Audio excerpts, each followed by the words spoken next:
근데 오늘은 좀 여기 보시면 무화과나무의 비유인데요. 잘 하시는 말씀이지만 좀 성경 보는 눈을 딱 열어주는 그런 말씀이기 때문에 여러분들이 오늘 잘 좀 배워놓으시면 앞으로 성경 읽을 때 많이 도움이 되실 거예요. 멀리서 잎사귀 있는 한 무화과나무를 보시고 그 나무에 무엇이 있을까 하여 가셨더니 가서 보신즉 잎사귀 외에 아무것도 없더라. 이는 무화과의 때가 아님이라. 이렇게 이야기합니다. 예수님이 무화과나무에 다가가셨는데 무화과나무는 잎사귀 외에 아무것도 없었다 했습니다. 그래서 이는 무화과의 때가 아니었다. 그래서 이 무화과를 어떻게 하냐면 저주하시죠. 그래서 저주하니까 나중에 이제 무화과가 말라버리는 그런 일들이 나타나게 되죠. 근데 이때 얘기 한번 보시면요. 무화과의 때가 아니잖아요. 근데 무화과가 열릴 때가 아닌데 열매를 구하셨다. 근데 열매가 없어서 무화과를 저주했다. 나무를 저주했다.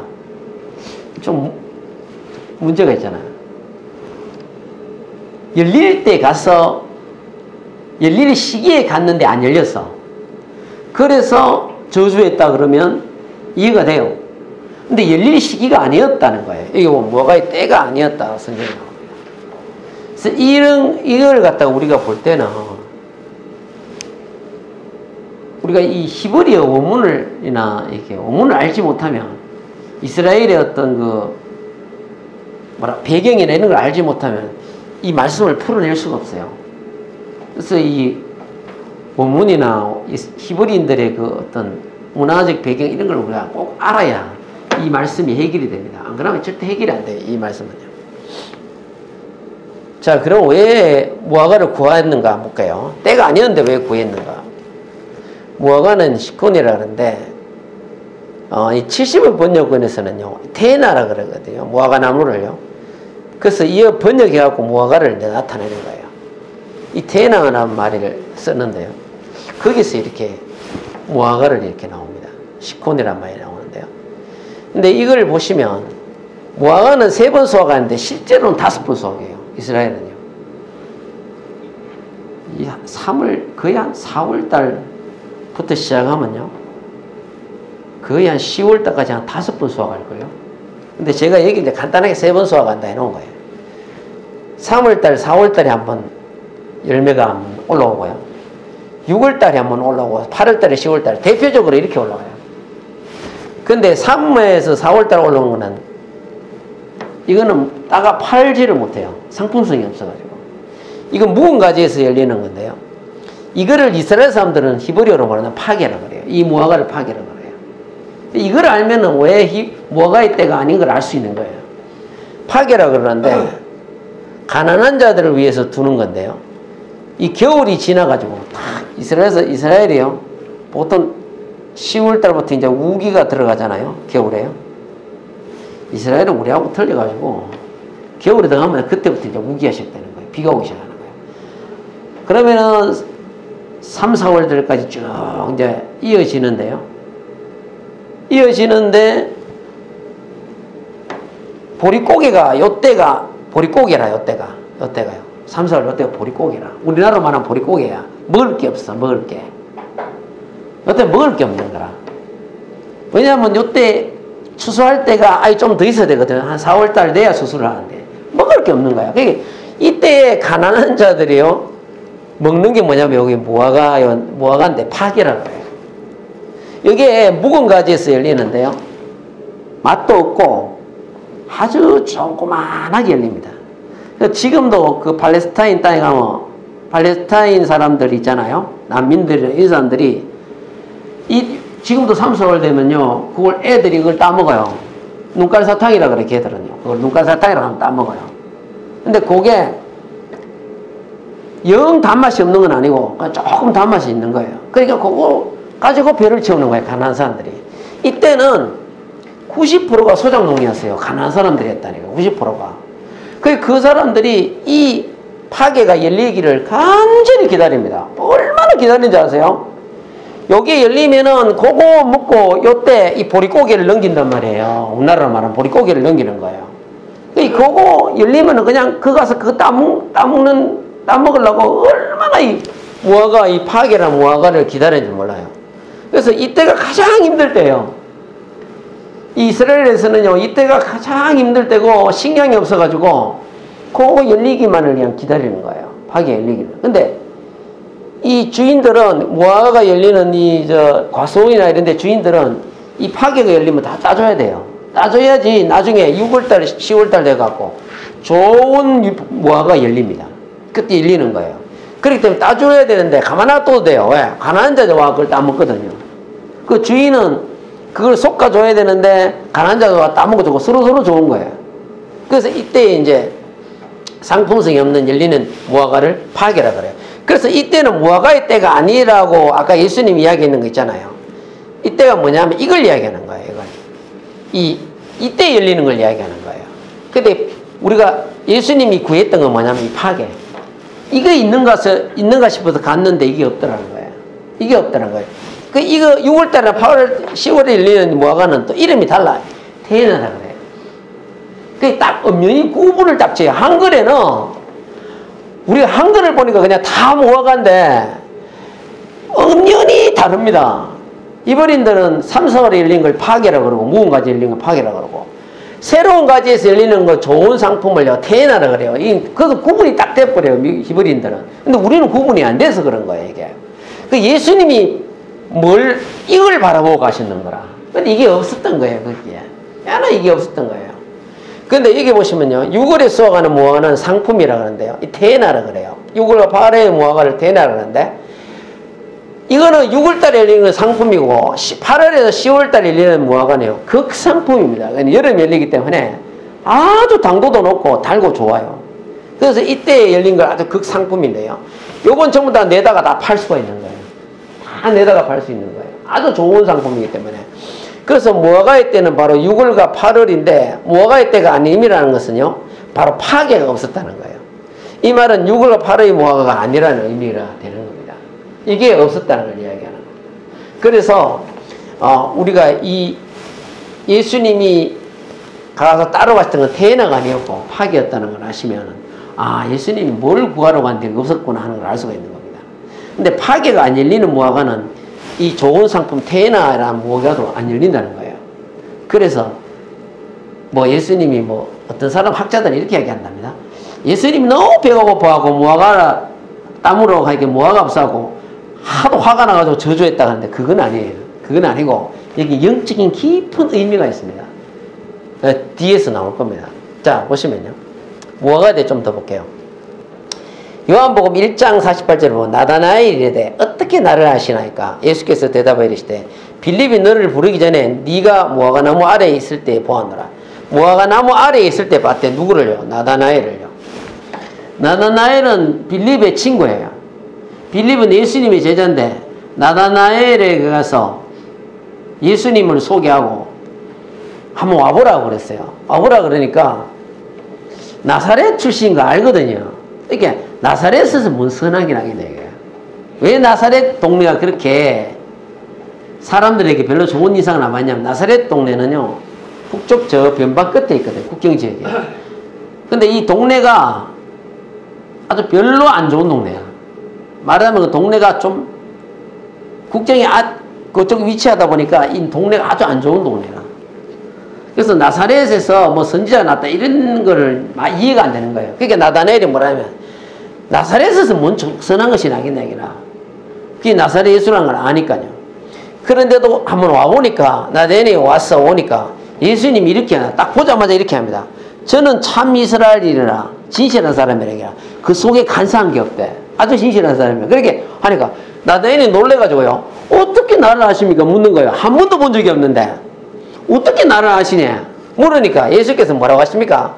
빌립이 너를 부르기 전에, 니를 데리고 오기 전에 네가 어디 있는 걸 봤다고요? 무화과나무 아래에 있는 걸 봤대. 예수님이 봤다는 거예요. 근데 왜 빌립이 무화과나무 아래에 있을 때 봤을까요? 아니 빌립이 어디든지 다 돌아다니는데 집에 있을 때도 있고 무화과나무 아래에 있을 때도 있고 회당일 때도 여러 군데 있을 거 아닙니까? 그런데 무화과나무 아래에 있을 때 너를 봤다고 그렇게 이야기할까요? 그 이 말 하자마자 나다니엘이 어떻게 하는지 아세요? 예수님을 그냥 탁 메시아로 인정을 해요. 당신 하나님의 아들이 되게 탁 인정을 해요. 이거 보세요. 무화과나무 아래에 있다는 건 특별한 의미가 있는데요. 네가 무화과나무 아래에 있을 때 보았노라. 예수님 그 이야기를 했거든. 이 말씀의 의미가 뭐냐면 예수님 당시 때, 이 1세기 때 유대인들이 자주 쓰던 표현이에요. 이 표현이. 유대인들이 이 표현을 자주 쓰던 표현입니다. 그 당시 때 그냥 자주 쓰던 표현이에요. 그 이게 무슨 말이냐면요. 토라와 해당이라는데 작은 마을에는 이 해당이 없어요. 이스라엘은. 조금 규모가 돼야지 회당이 있단 말이에요. 회당은 10명 이상의 남자가 있어야 세울 수 있거든요. 회당에서 말씀도 가르치고 이렇게 하는데, 예배도 드리고 하는데, 회당이 없으면 뭐가 없냐면 토라를 못 읽어요. 무슨 말이냐면 그 당시 때는 토라, 율법을 성경책 그걸 하나 살려면 1년치 봉급을 일해야 돼요. 이렇게 가난한 사람들은 못 가죠. 그러니까 어떻게 하냐면 회당에 가면 토라를 놔놨어요. 그거 가서 볼 수 있습니다. 그거 가서 성경을 볼 수 있는 거예요. 그러니까 작은 마을에는 회당이 없으니까 토라도 없어. 그러면 유대인들이 어떻게 하냐요? 회당이 없는 시골 마을에는 토라를 공부하기에 좋은 장소가 어디 있냐면 무화과나무 아래에 있어요. 유대인들은 무화과나무 아래에 가가지고 무화과나무가 잎사귀가 크잖아요. 햇빛도 가려주고 한단 말이에요. 그 시원한 그늘 그 무화과나무 아래에 가가지고 토라를 공부하기에 좋은 장소가 무화과나무 아래예요. 그러니까 그 토라를 들었던 걸 외우거든요. 이스라엘 사람도 외워요. 어릴 때부터 외웁니다. 모세오경을 줄줄 외워요. 그냥 앉아가지고 무화과나무 아래 앉아가 뭐 하느냐 하면은 이스라엘 사람들은 기도도 하고 거기서 영적인 일을 하는 거예요. 기도도 하고 말씀도 외우고 또 누가 토라가 있으면 토라 있는 사람 옆에서 그 토라를 같이 보고 이렇게 가서 공부도 하고 그렇게 해요. 이 말은 뭡니까? 네가 무화과나무 아래에 있을 때 보았노라 하는 말은 무슨 말입니까? 네가 거기서 기도하고 말씀을 묵상하고 네가 그러고 있는 걸 봤다는 거예요. 그럼 어떤 말이에요? 제일 좋을 때 그 모습을 봤다는 거 아니에요. 나다니엘이 제일 좋은 모습을 봤다는 거 아니에요. 이 특별한 의미가 있는 거예요. 네가 무화과나무 아래에 있을 때 봤다 이거야. 예를 들어서 나다니엘이 막 술집에 앉아가 술 먹고 있는데 예수님이 야, 너 술집에 앉아있는 거 봤다. 이러면 이거 나다니엘이 이거 얼굴 들겠어요. 근데 예수님이 그런 말 한마디도 안 하고 사람이 안 좋은 장소에 있을 경우가 더 많거든 사실. 그런데 예수님은 나다니엘을 탁 보자마자 네가 무화과나무 아래에 있을 때 봤다 이거야. 나다니엘이 이 말 듣고요 너무 감사한 거라. 예수님이 내가 가장 좋을 때 나를 보고 있었다는 거예요. 그 좋을 때 보고 있었던 걸 예수님이 이야기를 하는 겁니다. 네가 무화과나무 아래에 있을 때 봤다 이거야. 여러분, 예수님은요 우리의 가장 좋은 면만 보려고 해요. 그거 아셔야 돼요. 우리는 뭐 죄짓고 나면은 막 그냥 하나님이 죄짓기 때문에 오늘도 내가 이런 안 좋은 일이 생긴가 보다 그런 생각 좀 하지 마세요. 예수님은 우리가 잘 되기를 원하는 분입니다. 아시겠습니까? 내가 너에게 주려는 그 생각은 에리미야 나와요. 재앙이 아니고 평안이래. 아시겠습니까? 우리가 가장 좋은 모습, 우리가 가장 좋을 때 그 모습을 보고 예수님은 기뻐하고 그 모습을 보려고 하는 거예요. 나다니엘이 가장 좋을 때 그 모습을 이야기하잖아요. 안 그렇습니까? 무슨 뭡니까? 우리가 안 좋을 때의 모습 이런 것만 생각하시면 안 됩니다.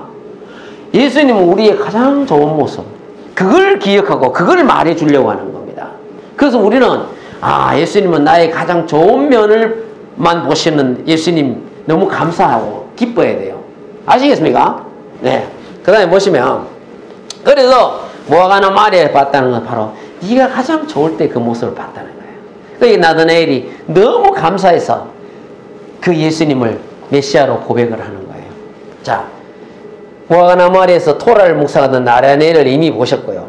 예수님을 변방의 나사렛에서 온 랍비로 생각했던 나다니엘은 예수님 그냥 선생님으로 생각했거든. 선지자 뭐 이런 식으로 생각했겠지. 근데 나다니엘은 이 말을 듣고 예수를 메시아로 고백합니다. 메시아로 고백하여 예수님은 나다니엘의 좋은 모습을 보셨다는 거 꼭 기억하세요. 예수님은 여러분이 좋은 모습을 보고 있다는 거예요. 아주 감사하세요. 예.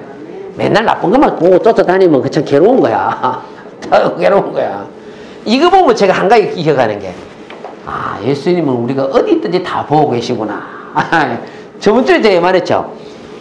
하나님의 눈이 우리에게 어떻게 되어 있다고요? 고정되어 있다 그랬죠. 예, 하나님은 온 땅을 두루 감찰한다 그래서요. 딱 여러분이 어디 있든지 하나님의 눈은 우리에게 고정되어 있다는 거 아세요? 자, 무화과 동네를 한번 볼까요? 예수님이 아까 보니까 벳바게에서 어디로 갔다고요? 베다니로 가시다가 이 일이 나타난 거예요. 벳바게에서 베다니로 가시다가. 자, 한번 볼게요. 벳바게에서 베다니로 갑니다. 11장 다시 한번 가보세요. 마가복음 11장 1절을 다시 한번 가보세요. 어디서 어디로 가다가 이런 일이 생겼는지 한번 보라고요. 1절에 같이 읽습니다. 시작. 그들이 예루살렘에 가까이 와서 감난산 벳바게와 베다니에 이르렀을 때에 예수께서 제자 중 둘을 보내시며. 보세요. 벳바게에서 베다니로 갈 때 이 사건이 생겼는데요. 이게 한번 볼게요. 벳바게는요, 이거예요. 베드파게라는 건데, 베이트파게. 아시겠어요? 베이트파게. 아까 파게가 뭐였죠? 무화과, 3, 4월에 열린 무화과. 베이트는 집이라는 뜻이거든요. 그러니까 덜익은 무화과의 집, 그런 뜻이에요. 벳바게가 그런 뜻입니다. 그 다음에 베다니는요, 베다니아인데요. 베이트니까 맨 집이죠. 테나니까 이것도 무화과 아닙니까? 그러니까 무화과 동네라는 뜻이에요, 이게. 그러니까 무슨 말이냐면, 여기에 이 벳바게에서 베다니로 가실 때 이 일이 생겼대. 성경에 하면 이게 어떤 해악의 해악. 아주 재미있는 이야기입니다, 이게. 무화과 동네에서 무화과 동네로 가시면서 무화과 나무를 저주했다는 얘기예요. 그런 말이에요.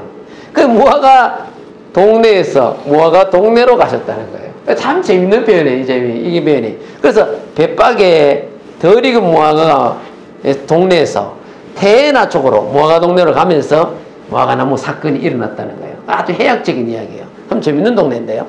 자, 무화과 나무가요, 여기 보시면, 자, 지금부터 중요합니다. 지금부터 잘 들어주셔야 돼요. 자, 보세요. 마가복음 11장에 보면 무화과 나무가 나오고요. 이때 예수님이 보시고 무화과 나무를 저주하잖아요. 그렇죠? 그 다음에 11장에서 15절, 19절에서 성전 청결 사건. 예수님이 성전에 들어가고 막 엎어버리고 막 그냥 쫓아내고 막 그렇게 하시죠. 그 사건이 일어나고요. 그 다음에 나왔는데 베드로가 또 뭐라고 그러냐면, 주여 한번 보세요. 여기 지금 당신이 랍비에 보서 저주하신 무화과가 말랐습니다. 이야기가 나오죠.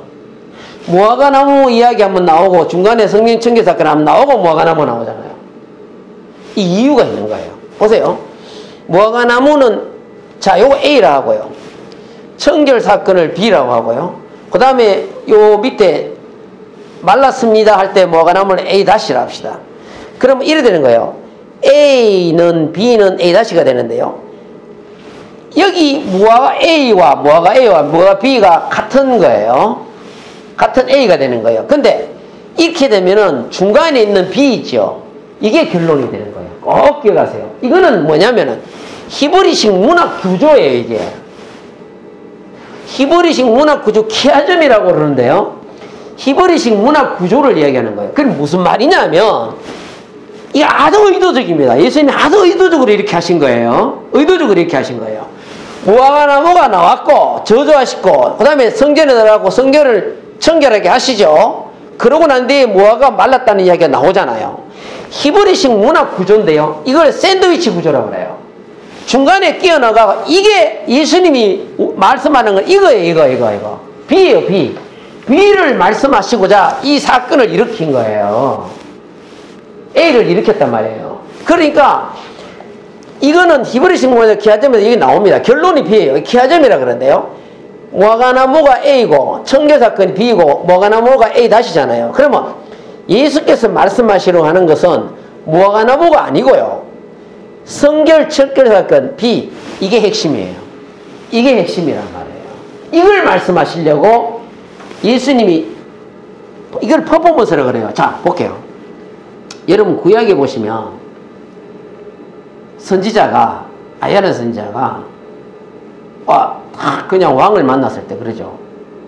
그 예후라는 그 왕을 만났을 때 보시면 여러분 옷을 가지고 막 배를 갖다가 12조각 내버려요. 그리고 그냥 조용히 길을 떠나요. 그 뭡니까?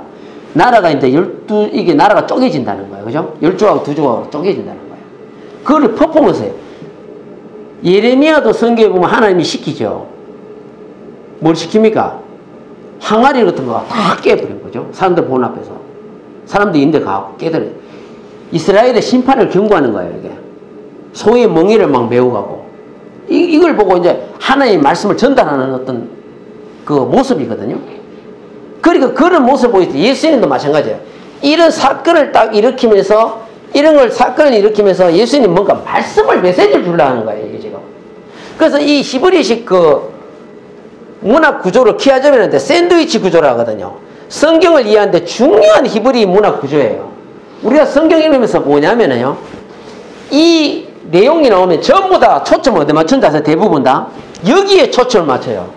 보세요. 열매가 없는 무화과 나무, 그것은 하나님이 심판할 수밖에 없습니다. 틀렸다는 이야기 안 해요. 맞아요. 맞는데 예수님이 성경을 통해 진짜 말씀하시려는 것은요, 무화과 나무에 있는 게 아니라 여기에 있는 거예요. 사실은 여기 있는 거예요. 여기 있단 말이에요. 자, 이건 뭐 그럼 무슨 내용인가 하면 이게 핵심인데 이게 핵심이란 말이에요. 그래서 우리는 다 초점을 여기다 맞춰버린단 말이에요. 그런데 예수님은 여기에 핵심은 여기 있다는 걸 이야기하는 겁니다. 이 샌드위치 구조 꼭 기억하세요. 이 히브리식 문학 구조예요. 여러분 저 신약도 히브리식의 사고 위에 써진 겁니다. 그래서 이게 들어오게 된 거야. 근데 여기 보시면 가볼게요. 그들이 예루살렘에 들어가니라. 예수께서 성전에 들어가사 성전에서 매매하는 자들을 내쫓으시며 돈 바꾸는 자들의 상과 비둘기 파는 자들의 의자를 둘러보시며, 예수님이 굉장했어요. 들어가고 막 그냥 매매하는 자들을 내쫓고요. 예? 그리고 돈 바꾸는 자들의 상과 비둘기 파는 자의 의자를 막 그냥 둘러보았어요. 환전소가 이 안에 있었거든. 근데 보시면요, 이 무화과 나무는 누굴 이야기합니까? 성경에 이스라엘을 이야기하는 거예요. 성경에 뭐 예수님이 이렇게 합니다. 무화과 나무 잎이 연하여지면 여름이 가까운 줄 알아. 여름은 그게 구체하게 종말을 이야기하는 거예요. 우린 여름하면 뭘 떠올립니까? 여름하면 우리 여름하면 덥다 뭐 이런 거 떠올리잖아. 유대인들은요, 여름 하면 종말 그걸 탁 떠올립니다. 여름이 계절이 끝으로 알아요, 그 사람들은요. 그래서 이스라엘 사람들이 잎만 무성한 무화과 나무는 타락한 이스라엘의 영적 상태를 말하고 있는 거예요. 예수님이 딱 갔는데 잎만 무성한 거라. 이게 뭡니까? 그러고 난 뒤에 저주하고 성전으로 들어갔죠. 들어갔는데 보니까 이런 짓을 하고 있는 기라. 예수님이 화가 나갖고 그냥 둘러엎고야 다 내쫓는 거예요. 뭐야? 타락한 이스라엘의 모습인 거예요. 이게 무화과 바로 타락한 이스라엘의 모습이에요. 영적인 상태가 이랬다는 거예요. 네, 엉망이었다는 거예요.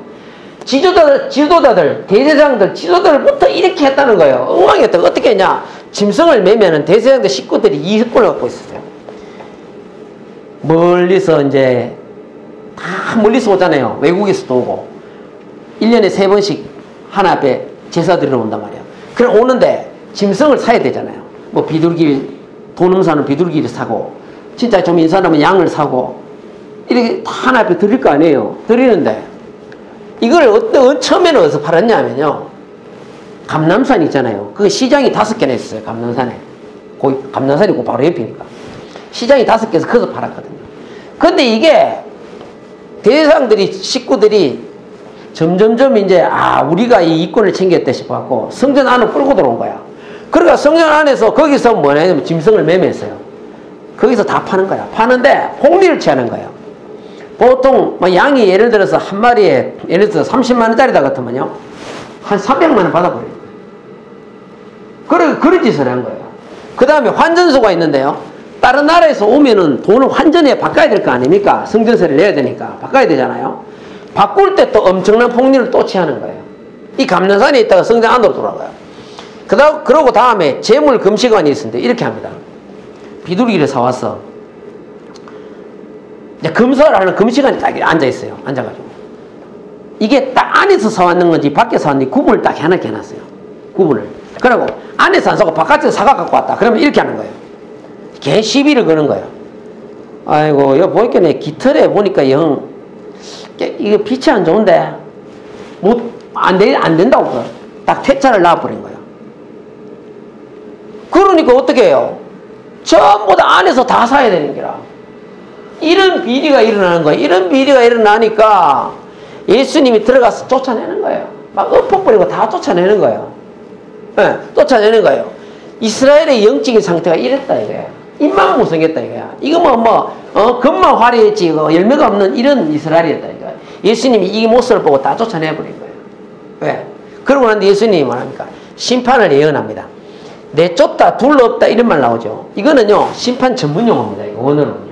원어는 이 말이 심판 전문 용어로 쓰여지는 거예요. 그래서 예수께서 장차 이스라엘을 심판하겠다는 상징적인 사건입니다. 이게 성전을 막 엎으시고 뒤집은 건 뭡니까? 예수님 그런 행동을 보인 거예요. 이렇게 너희에게 타락한 이스라엘을 내가 심판하겠다는 것을 예언하는 거예요. 미리 보여주는 거예요. 결국은 예수 그리스도의 분노가 성전에 저지르고 있는 온갖 비리와 어렵지 못한 이스라엘의 모습을 예수님이 분노하신 거예요. 나중에 언제 멸망합니까? 성전이 AD 70년에요. 로마가 쳐들어왔고 돌 하나 위에 돌 하나 나고 다 무너뜨려 버립니다. 다 파괴식 불질러갖고 다 태웠고요. 완전히 다 파괴시켜 버립니다. 그런데 여기 보시면요. 이게 하도 이런 짓을 해가지고 이 짓을 한다고 백성들이 원성이 차차해서 사실은요. 백성들이 굉장히 우세해서 가난한 사람들이 폭리를 취하니까 AD 70년 로마가 쳐들어가고 예루살렘 멸망하기 3년 전에 밀란이 일어났고요. 이 안에 들어가 다 때려 부숴버렸습니다. 그래서 역사 사건이 나와요. 다 부숴버렸습니다. 그 사건이 나올 정도로 그렇게 원망을 말씀했던 게 예수님이 분노할 만에 이스라엘의 영적 상태가 이랬다니까. 대제사장들이 이렇게 하나 앞에 범죄하고 바로잡지 않았다니까. 그래서 예수님은 이 사건을 일으켜고 무화과를 갖다가 저주했듯이 내가 이스라엘을 갖다가 이렇게 성전에서 저지르고 있는 이 어렵지 못하는 거 이렇게 내가 하겠다는 거예요. 이렇게 내가 심판하겠다는 거예요. 무화과 나무를 저주하듯이 무화과 사건이 일부러 A와 B가 나오잖아요. 이렇게 양쪽 뒤에 나오잖아요. 딱 나와가 내가 이렇게 하는 짓을 이렇게 심판하겠다는 걸 딱 보여주는 거예요. 예수님의 분명한 메시지가 그 사건에 들어있는 겁니다. 예수님 사건이 들어있는 거예요. 그래서 우리가 그걸 잘 봐야 됩니다. 성경에 이런 구조가 몇 개나 나온다는데 제가 찾다가 잘 못 찾았더라고요. 눈이 안 열렸는가 계속 찾았거든요. 근데 마가복음에 특히 여러 군데 나온다는데 제가 들여다봐도 잘 안 보이더라고. 제가 나중에 보이면 또 말씀을 드릴게요. 그래서 이런 샌드위치 구조가 많이 나옵니다. 이에 가르쳐 이르시되 기록된 바, 이거 우리 같이 한번 읽어보자. 시작. 이에 가르쳐 이르시되 기록된 바 내 집은 만민이 기도하는 집이라 칭함을 받으라고 하지 아니하였느냐. 너희는 강도의 소굴을 만들었다 하시며. 내 집은 만민이 뭐 하는 집입니까? 이 기도하는 집을 뭘로 만들었어요? 강도의 소굴로 만들었다 이거야. 예수님 여기서 분노하는 거예요. 그래서 내가 무화과를 갖다 저주하듯이 너희를 심판할 수밖에 없다는 거예요. 강도의 속을 만들었다. 영적인 하나님의 집을 육신적이고 온갖 죄가 난무하는 강도의 속으로 만든 이스라엘의 어두운 영적 상태를 말씀하시는 거예요. 예수님이 말씀하시는 거 봐. 이걸 말씀하시는 거예요. 너희가 이렇다 이거야. 너희 이스라엘의 영적 상태. 너희가 하나님 앞에 범죄하고 회개하지 않고 계속 이런 짓을 한다는 거예요. 어두운 영적 상태를 말씀하시는 거예요. 무화과 나무를 저주하사 뿌리채 마르게 하신 것 같이 어렵지 못한 이스라엘을 심판하시겠다는 예수 그리스도의 경고예요. 너희도 회개하지 않으면 다시 너희가 하나님 앞에 올바로 돌아오지 않으면 무화과 나무를 갖다가 저주했듯이 너희도 하나님의 심판하겠다는 거예요. 내가 심판하겠다는 이야기예요. 그래서 거기서 둘러 엎으시고 그걸 보여주는 것입니다. 그걸 보여주는 거예요.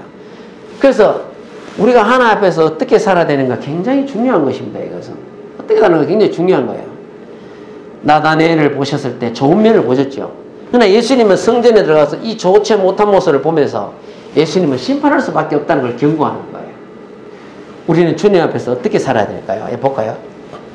내 이름으로 일컬는 내 백성이 그들의 악한 길에서 떠나 스스로 낮추고 기도하여 내 얼굴을 찾으면 내가 하늘에서 듣고 그들의 죄를 사고 그들의 땅을 고칠지라. 이게 어디냐면요, 솔로몬이 하나 앞에 성전을 짓고 기도를 했죠.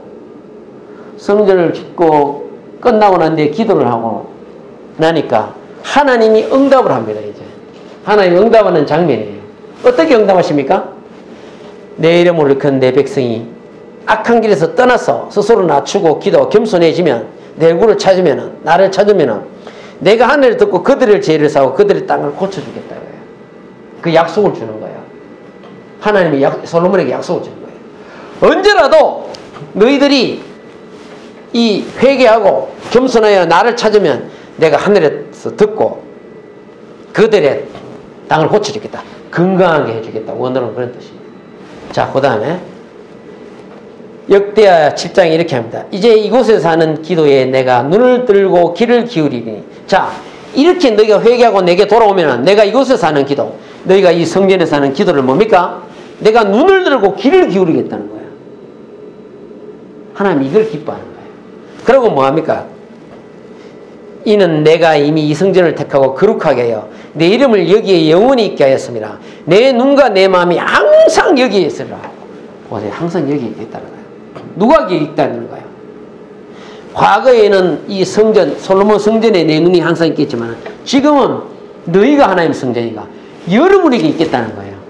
항상 여러분이 주님 앞에 의롭게 살고 주님 앞에 잘못됐든 회개하고 돌아오면 하나님 어떻게 하겠다고요?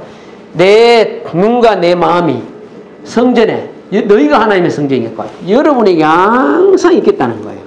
여러분에게 항상 고정대가 있겠다는 거예요. 여러분. 우리 하나님의 마음과 하나님의 눈이 우리에게 있으면 우리는 늘 보호받을 수 있습니다. 늘 보호받을 수 있는 거예요. 여러분, 저는 성경이 얼마나 맞는가 몰라. 성경대로 사는 사람에게 하나님의 축복이 있어. 이거 그거 못 느끼세요? 여기 지금 코로나 바이러스 이거 한번 보세요. 뭐 어제 뭐 뉴스 보니까 그것서 나왔다며. 천상갑이라는 거 야생동물에서 나왔다며요. 그걸 뭐 보양식이라고 뭐 쓰고 약재라고 쓰고 그런데 그게 멸종위기 동물인데 그렇게 좋아한대. 그걸 잘 먹는데 요래 해가지고. 근데 거기서 바이러스가 돌았다고 이야기하는 거예요. 뭐 99%가 일치한다면서. 그래서 거기서 돌았다는데. 보세요. 성경에서는 짐승을 먹을 때 뭘 먹으라 합니까? 대세김질 하는 거하고 조기 갈라진 걸 먹으라 하잖아요. 그런 거 보세요. 그러면 양이나 염소나 이런 거밖에 없는데 그걸 먹으면 건강하죠. 성경에서 먹으라고 음식 먹으면 건강한 거예요. 그런데 성경에서 먹지 말라는 거 개인이 갖다 먹으니까 하나님 말씀은 정확해요. 여러분, 성경에서 여러분 이야기할 때 짐승이 들이나 산이나 죽어 있으면은 갖다 먹으라 합니까? 갖다 손대라 합니까? 손도 대지 말라 합니까? 성경에 손도 못 대게 해요. 그거 못 대게 합니다. 근데요, 그냥 죽어 있으면요, 이거 오늘 횡재했다 하면 주소가 먹고 벌써요, 죽은 사체에서는 벌써 바이러스가 나타나는 거예요. 하나님 이거 절대 뭐 만지도 못하겠어요. 성경에 보면은. 살아있는 짐승이라도 정결한 짐승만 먹겠다가. 물고기도 비늘 입고 지름이가 있어야 돼요. 이스라엘 사람, 유대인들은 그 철저히 지켰단 말입니다. 그러니까 병이 그렇게 없는 거예요. 그냥 막 중국 사람들 아무거나 갖다 먹고야 시장에다가 팔고 그냥 그 아무거나 먹는 건 중국 사람들 뭐 그렇다며. 하늘에 나는 거는 비행기 빼놓고 다 먹고 땅에 뭐 돌아다니는 거는 뭐 자동차 빼놓고 다 먹는다며. 이러니까 이 병이 안 걸립니까? 온갖 병이 다 들어오지. 성경에서 먹지 말라고 한 거는 먹지 말고 먹으라는 거 먹으면 건강합니다. 진짜 건강한 거예요. 진짜 건강한 거예요. 뭐 노루피가 사람한테 좋다고요? 아닙니다. 피가 하나님이 피를 먹지 말라는 이유가 다 있다니까요. 피가 제일 병균이 많대. 몸에 있는 모든 균이나 이런 걸 빼가지고 피가 옮겨가지고 간에서 해독시키잖아요. 근데 피가 먹지 말라 다 이유가 있다니까 그게. 하나님은 말씀은 정확합니다. 말씀대로 사는 자에게 하나님의 축복이 있는 거예요. 틀림없거든. 그래서 이 보세요.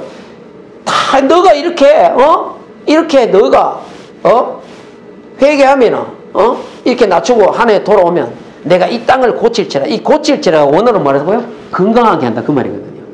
건강하게 하겠다는 거예요. 얼마나 중요한지 몰라. 우리가 오늘 봤는데 여기 무화과나무를 통해서 우리가 오늘 하나의 말씀을 들었잖아요. 여러분 어떤 상태? 우리는 이스라엘의 그 영적 상태를 말하고 있지만 오늘날 우리 그리스도인들에게 주님이 말씀하고 있는 겁니다. 우리는 항상 주님 앞에서 하나님 말씀대로 하나님 뜻대로 살아서 하나님 앞에서 항상 하나님 보시기에 좋은 나다넬 같은 진실한 그리스도인 되시길 꼭 부탁드립니다. 네, 여기까지 하겠습니다.